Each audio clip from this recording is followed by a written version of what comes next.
السلام علیکم ورحمۃ اللہ وبرکاتہ۔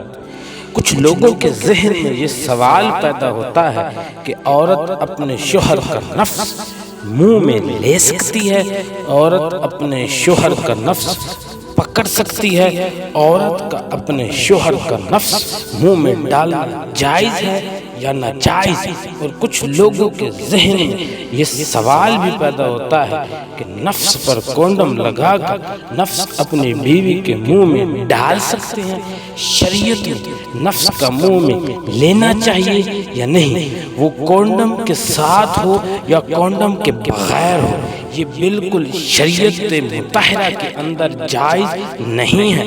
جس منہ سے ہم اللہ کا اور اس کے رسول کا نام لیتے ہیں، ذکر کرتے ہیں، کھاتے پیتے ہیں، اس منہ میں اس نفس کو ڈالنا بالکل ناجائز ہے۔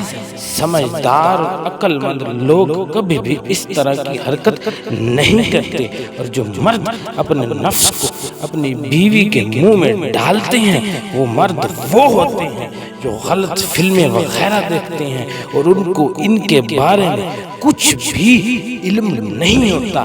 اس طرح کی حرکتیں وہ مرد اور عورتیں کرتے ہیں جو شریعت سے بالکل لا علم اور نا سمجھ اور غلط فلمیں دیکھ کر، یعنی انگریزی، انڈین، کافروں وغیرہ کی غلط فلمیں، موویاں دیکھ کر گھر میں بھی وہی کرنا شروع کر دیتے ہیں۔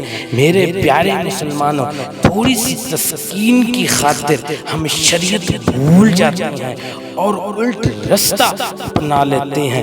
میرے پیاروں، یہ بالکل ناجائز اور بالکل حرام ہے۔